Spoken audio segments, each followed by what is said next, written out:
From the studios of the Department of Communication in Phillipsburg, welcome to Next Level Thinking. Here are your hosts, Team APAP, St. Martin.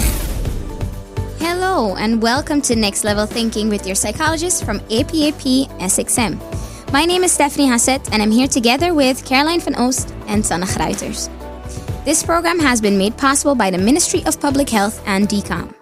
This program highlights topics that help deal with the subject that matters most, ourselves.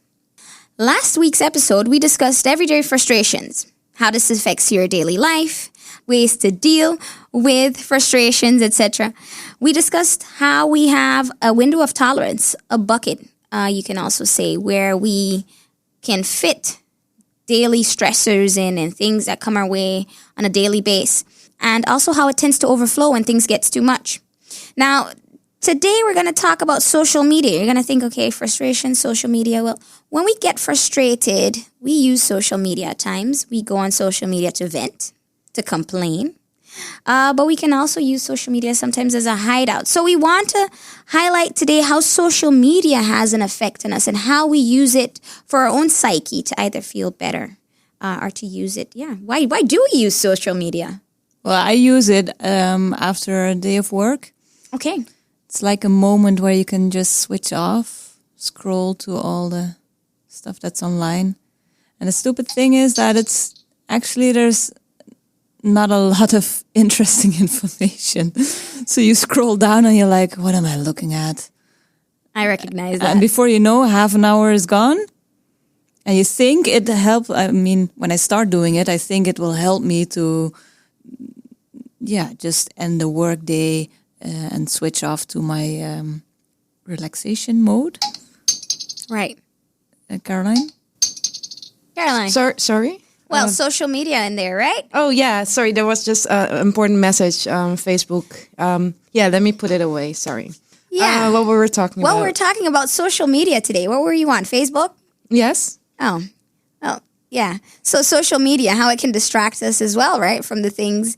True. And there was also WhatsApp message coming through. You know, sometimes it just goes like that. Well, let's stay on focus today, Caroline. We're talking about social media on the radio today, though. Okay, so guys, because as Sanne said, I recognize that so much. I do it as well. You know, I come home, drop down on the couch, and just start scrolling on Facebook, on Instagram, Snapchat. What else? I don't have there? Snapchat. You don't? No, I think funny. You should try years ago I tried it a few times and I was like, I like the filters. I only use it with my cousin though. So she sends me some of the pictures and then I send it back to her. Indeed, it's not only related to her. It's only about the temporary pictures that you send, right? Yeah, exactly. But then there was that with issue. The funny faces. I remember that everybody was like, okay, so you can send a picture and you want the other person to see it, but don't save it. No, not but screenshot. But then people it. were screenshotting it. Yeah. And there was a whole discussion. Oh, yeah, like, that was a big thing. What are you sharing? Yeah. And what is the other person going to do with that? With that information, right? Yeah. But that's not only on Snapchat. That's everywhere. But that's the thing.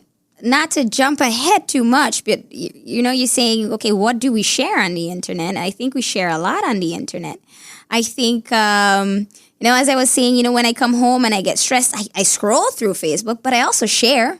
I also post things on Facebook. What kind of things do you post? Pictures. And life stuff. But sometimes when I'm going to the bathroom, no, not that part anymore. But I mean, if there was a period in time that people shared, like, I'm going to the store right now. Yeah. I'm or I just had outside. lunch with such and so, and the sandwich was amazing. Nice or amazing. Or Right. I'm gonna do my laundry now, and just like a status, I'm just gonna do my laundry now. Okay. Or worse, I just went to the doctor and there was an infection in my toe, and I don't want to know that kind of information. And TMI. when people add the picture of the infected toe. No. That Yes, happens. I have seen those things. I wish I did not. Maybe I need some trauma therapy for that, by the way. So why? What do we get out of it? Why do we go on? Because I still do it, though. But where did it start, actually? I remember, what was it? Messenger first, ICQ, Hives. That was in the Netherlands. The dancing banana. The dancing banana. High five. High five, yeah. I remember a group that was called Apparently I Look Mad. Oh yeah, page. yeah, that's true. In Dutch, it was the ik schijn boos te kijken hypes. But do you guys remember? Because I do remember that in school back in the days, we used to get like computer classes where they taught us not to share your information online and be careful what. No, you didn't get that in school. We got Long ago. We got that. It's a good thing to hear that you got that. We got that in school. Like, teachers- what do you share? What do you put online? Don't put your address online. Don't say who you are, your age. And My mom told me that, but I didn't get it on school. I remember that during the breaks, we only had computers in the library. And, the people from the library didn't really know how the computers worked. So we went to all those kind of chat rooms. And overshare? And overshare, of course.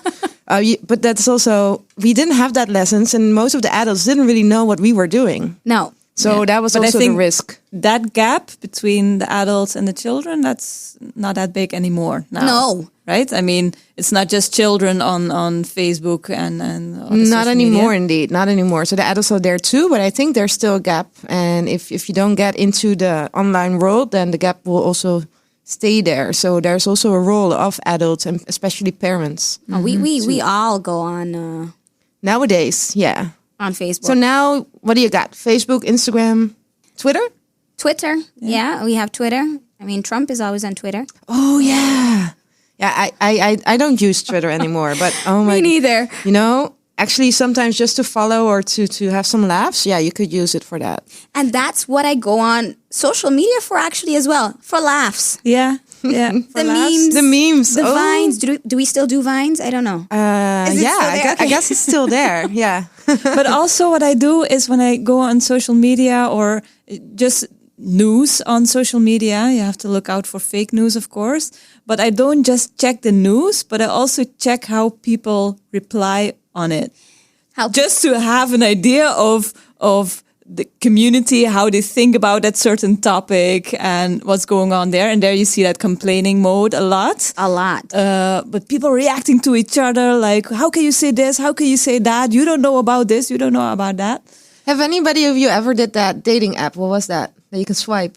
It's Tinder. Oh, Tinder. Yeah, that's I never also did it. something digitally. So that's also something that is new that you can, catch up on. And the dating apps, or what was the other? There was some other stuff. I know there's Bumble. Bumble? But that's my friends in Holland. They're saying that Bumble. I think Bumble. Never heard of it. Something like that. I don't know that one, but So every now and then something new seems to pop up, right? Yeah. And it's more of a digital way of connecting. yeah, we're making connections with each other. We're sharing.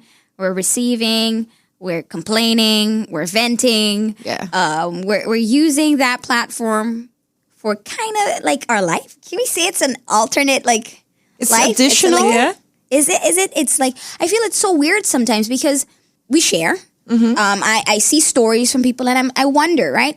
Is this really how this person's life looks like? Is this really what's going on? Is this same as fake news? Is this actual information that I'm presenting? Or with is right it now? just a part of life? And what part do you share? And all for the likes, or isn't that is all for the likes? You know, Yeah. that's also a part of it. I started Facebook myself to be connected to my sister who lives in the States, and that was the easy way to send her messages. But then I also started playing Farmville, that kind of game on Facebook in the beginning. I don't do that anymore, by the way. But that's in that sense something that was just a leisure activity, something to do in your free time. Right. That's how Facebook trapped you. Yeah. Because I remember that. I always wanted to come back to see if my crops grew.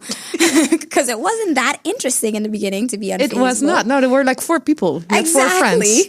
So they had those games that you kept coming back. I mean, now your news feed is full of commercials, of updates, there's just so much information coming our way through. Facebook is even giving you like information that maybe you are interested in. True. And did you know that you can even look up on Facebook how much time you're spending on that app? Really? Same with Instagram. I think my Yeah. phone gives me that information as well. I think my phone gives me globally online, but now I'm not sure. Yeah. It's interesting to look into The screen time, that's what my phone gives me on information. Yes, but not just exactly. social media. Social media in itself, it's called social media. Is it social? Yeah, because for me, it's the connection to my sister, for example. So, and it's also, with other friends that I don't see that often. It's an easy way to stay in contact. So in that sense, for me, it's social. But What's the percentage of it being social? I think that was in at first that was the main thing, being social, connectedness and all that. But if we talk about all that information and those ads and everything on it, is it still mostly about being social? I really wonder, because are we being social? Exactly what you're asking. Are we making those genuine connections that we normally are making with others? Yeah. And I mean, being connected to family abroad, yes. But we also have their phone number, right? Exactly. We can give a call. Yeah. So that's very interesting. Let's discuss that some more in our second segment. Kind of the paradox of social media, right? Is it social? Are we really being social, or are we getting less social actually? Stay tuned to Next Level Thinking and we'll get back to you on that. Next Level Thinking. There's an outbreak of respiratory illness worldwide caused by the coronavirus COVID-19. Here are a few health tips to keep in mind to protect yourself and your family. Monitor your health for 14 days after traveling. If you develop a fever, cough, or have difficulty breathing, stay at home and notify your house doctor. Practice cough etiquette, hand hygiene, and avoid close contact with people who are coughing or sneezing. If you require urgent medical care, be sure to call ahead before going to see your doctor or to the emergency room. Tell your healthcare provider of your symptoms, travel history, or if you think you were exposed to a person with COVID-19. For additional information, call 914. This public service announcement is brought to you by the Centers for Disease Control and Prevention and the Government of St. Martin. Prevention is the cure. Help us, we help you. Stop disease from spreading because of mosquito. I got a message for you. Say what? Please listen carefully. Listen. You can do your part to stop mosquitoes from biting me. What? Get rid of all containers. Get rid of them with water in them. Hey. Don't give mosquitoes no chance to lay eggs in them. Cause we don't want no disease. We don't want dengue. We don't want punya. We don't want Zika. No. No. Hey. No. No. Prevention is the cure. What? Help us, we help you. Stop disease from spreading. Stop it. Because of mosquitoes. This is King Voss. This message was brought to you by the Collective Prevention Services. Remember, do your part and stop disease from spreading. Because of mosquito. When disaster strikes, it affects all of us. Yeah, girl. Tell Desan to come and see me. I'll put her name at the top of the list. You need to know that as a citizen, your rights are always protected. I just need help. Here, fill those out. I have filled out this form 3 times already. I need help. This is just a waste of time. If you feel your rights have been violated or have a legitimate complaint against any government body, even in these troubling times, we are here to listen to and act upon your concerns. The Ombudsman will use all of its resources to seek a fair resolution, keeping the government fully accountable. The Ombudsman, protecting your rights. Brought to you by the International Ombudsman Institute. I was deceived about the nature of my job. I was abducted and sold.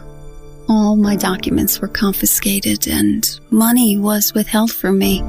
I was isolated and confined to one area. I was forced into prostitution. I was forced to lie to authorities and my family.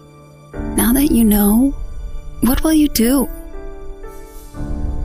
You can help by calling the National Reporting Bureau on Human Trafficking at 542-1553 or send email to naticotip@gmail.com. Human trafficking and exploitation. Please report it. I am Shanisha Robinson, your reigning teen queen, with this message. More than 80% of our economy is dependent on tourism. Our beaches are severely under threat by massive plastic pollution. We cannot continue to destroy our beaches as our livelihoods depend on it. The next time you visit a beach, please take your trash with you or put it in the bin. Keep it clean, keep it blue. This message is brought to you by the St. Martin Tourism Bureau and the Department of Communication. You ever hear Earthquake call and say, "Hello, Mr. Mara, it's me, Earthquake, coming in Tuesday around 10. No, sir. Earthquake does arrive unannounced, and when it comes, it'll shake all the sense and the sensibility out of we. Remain calm, stay inside, and do the DCH. Drop, cover, hold on. Once the shaking start and you know it's an earthquake, make a quick move to a safe place. Don't run to the doorway or any exit, and the stairs that may be broke up or even full of people. Elevator, avoid that because you might get in and then poof, power gone, and you're stuck in a box without air. Take cover under a strong table or a bed, or crouch against an inside wall or in a corner and cover your face and your head with your arms. Remember, DCH. Drop, cover, hold on. Glass windows and doors, outside walls in an earthquake, that is bad news. Take care of yourself. Most injuries during earthquakes happen when something drops and hit people entering or exiting a building. Last thing, don't bother run outside and ask, "You feel it? You feel it?" Remain calm, stay indoors until all the shaking stop and do the DCH. Drop, cover, hold on. This public service announcement was brought to you by Sedima and the government of St. Martin. Hi, I'm Dominique Fleming and I'm a communications major at Han University in the Netherlands. I chose this field to learn how I can effectively communicate to make a difference. Sharing relevant information and raising awareness about important topics like single-use plastic is one way I can make an impact. Approximately 8 tons of plastic end up in our oceans every year, ultimately killing or affecting marine wildlife. Do your part by reducing your plastic use today so St. Martin can be plastic-free by 2023. Tired of having to search through written job applications? Is it costing your company too much to find suitable talent? JobOpportunity.sx makes paper applications a thing of the past. Find all of your recruitment needs in one place with live email updates accessible from anywhere in the world, and it's free. Creating your profile is fast and easy. JobOpportunity.sx. Call 520-5279 for more info and take your business recruiting methods to the next level. It's hard to make big changes in life. The energy, time, and commitment are often too great. That's why many men in our community struggle with their health. The Department of Collective Prevention Services is encouraging all men in our community to take the positive step and get checked. Schedule your annual medical screening, practice a healthy lifestyle by eating healthy, exercise regularly, and practice safe sex consistently. This message is brought to you by Collective Prevention Services, a department of the Ministry of Health. If you live near or visit our coastlines, you should know about tsunamis, a series of ocean waves caused by an undersea earthquake. These events can originate far away and cause destructive tsunami waves that reach coasts thousands of miles away hours later. Listen to news reports and follow advice of local officials, including clearing the beach if advised. This message is brought to you by the government of St. Martin. You are listening to Next Level Thinking on St. Martin Gov Radio 107.9. Welcome back, listeners. Before the break, we were talking about the use of social media, how we all use it from big to small, small to big. We're online and almost every day throughout the day. And I don't think any of us can imagine a life anymore without social media. I also think, especially here in St. Martin, social media plays a huge role in just news broadcasting and just sharing information. But what we were talking about actually was, how do we connect on Facebook? What do we do? How do we keep in touch with others? We were talking about being able to connect with our family members from abroad and away and just keeping up with information. But are we really connecting? Are we really making that connection? Yeah, I must say I also use it sometimes, like something to take my mind off things and actually not to connect. So to get out of the connection. So it could be something that I just scroll through the timeline or check the new pictures or read an article just to be with myself. Or not really with myself, because then I'm focusing on those kind of things, right? So it can also be like a hideout. So it's anonymous, and you can be just there in that world for a moment. You can leave all the rest behind, and you can, just be there. So just do your own thing. Yeah. No one knows where you are. Yeah, you are still here, but your mind is there. Right. So you're not connecting. You're not connecting. No, at that moment, I'm not connecting. You're not. And I hear that a lot of people also do that they take their free time. You know what you're doing? Yes, scrolling through your social media apps. And what did you really do? Yeah, I don't really know. Right. But in a way, when you scroll through all those news items, but also the posts of friends, maybe you're not connected in a way that you have a conversation with that friend, but in your own bubble, so just being disconnected in a way with other real life people, you're still being informed about the life of other people. Yeah, that's true. It goes, it goes on. You still have all those images that you see, all those posts, and that also makes me think, sometimes it becomes a fake world. And the things that people, all for the grams, all for the Instagram likes, or all for the perfect picture. You know that picture that is posted where you see all the girls in the ocean and the boyfriends like trying to get that right picture, and you see the other person from farther away taking that picture. I know that post, yeah. Oh, wait, there's a message coming through. Wait. Oh, sorry. Distracted again. Exactly. But that's kind of what's happening around us, right? Social media is constantly pulling us away kind of from the actual world. Message comes in and I'm like distracted again. Like, okay, there's something else going on than this connection that we have right now. There's just, an interruption, and we have to be drawn to that right away. Just look around. If you look around and you look at people, how many people are having their phone in their hand? Right. Yeah. But I think, because I do it. I know I go on, but sometimes it's just easier. As Caroline says, somewhere a hideout, but it's just easier to not feel alone, but be alone. It's easier to connect, but not connect. Because, face-to-face connections, it's all nice and dandy, but it takes a lot of energy, to be honest. Yeah. I have to adjust. I have to read your body language, your intonation, all these hidden messages that you send me non-verbally. When I'm face-to-face communicating with you, I have to read them, analyze them, figure out how to respond to that immediately, because immediately you expect a response. Well, when someone sends me in WhatsApp and I don't exactly know what is meant or how it's meant, I get a chance. I act as if I didn't read it sometimes, and I get back to it like, okay, still don't know what to say. Next day I respond. And it also kind of helps because you kind of have the excuse to tell someone like, oh, well, I didn't respond because I was busy. Instead of telling them, well, I didn't know what to say or I didn't feel like responding. You can't do that. It gives you some time. It gives you some time. But it can also give you like miscommunication quite easily, because if you think about that message on WhatsApp and you do not have that non-verbal information, you can read it wrong and you can have your assumptions, and there is the fight. Yeah, that's true, because I can take it in a different way now, because a comma was missing, or an exclamation mark. But that's also something that you see more often on social media, is that people are a little bit more blunt sometimes when they post or comment or say things. I think very much more because blunt. that filter is not there. That social filter is missing. So sometimes the things that are said online can be quite cruel. Can be very harsh. Exactly. You don't have that person right in front of you, so you don't necessarily feel that empathy, I guess, that feeling of that you connect. Hey, I feel bad if I would tell you this, because there's an immediate response. You see someone getting hurt, feeling slighted, and now you don't. So you can just continue and throwing these terrible words and phrases at the computer, at this unpersonal thing that doesn't give you any feedback at all.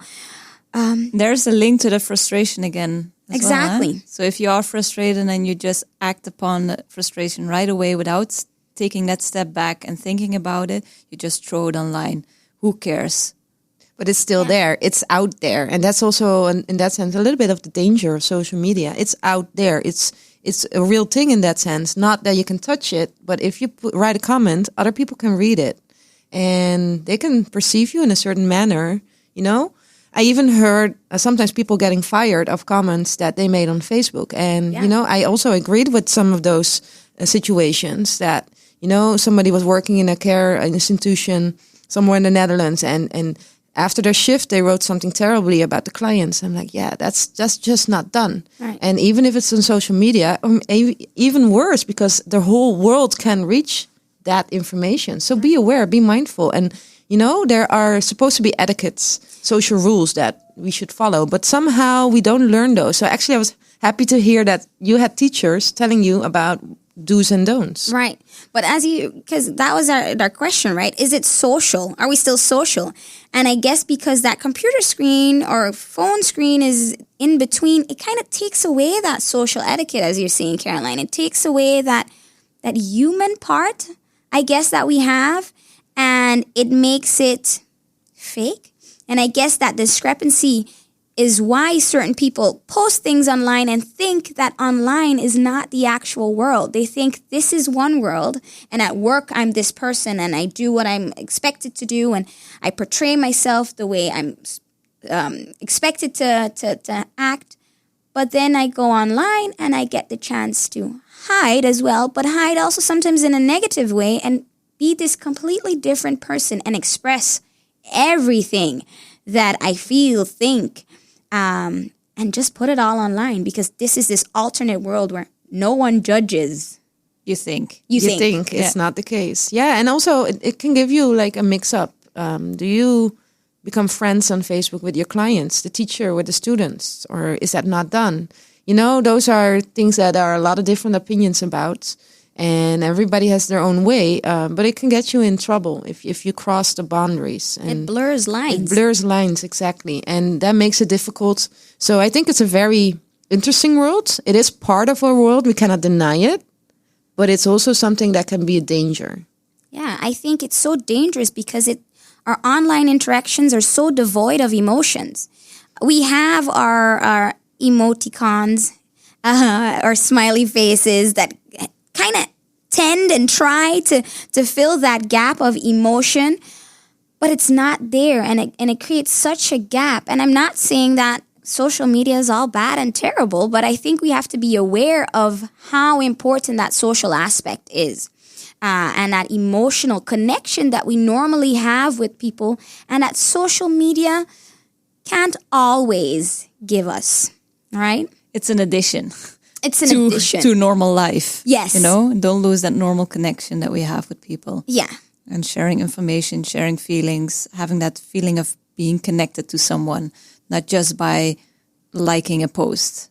No, because that is one thing, right? The likes and what we all would do for the likes. I saw a post of, I think, a young lady hanging outside of this infinity pool. Oh, yeah. Very, very, very tall or high rock cliff wall. I don't even know what it was, but it was so dangerous. There was a lot of backlash. But they did that. But you know that people died trying to make that ultimate picture, right?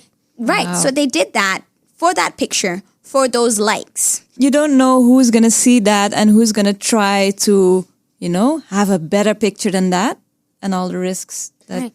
Yeah, and why would you even want to have that kind of picture? Because then you have more likes, and then what? What do you do with those likes? But there are some role models as well, who have that account, who have those, like a lot of followers that a lot of youngsters, adults even too, look up to, and they want to be them. Right. They want to get those likes too. They want to be that person who does that iPad or iPod or that Instagram account. Right. Get that many followers. So they will go that far sometimes. You create an image too, huh? So when do you go too far? I think that is a very interesting question that we should answer in our next segment. When is it too much? When do we go blur the lines, go beyond, and lose that touch with reality? And when does it get really, really dangerous? So listeners, please stay tuned and come back to us to Next Level Thinking.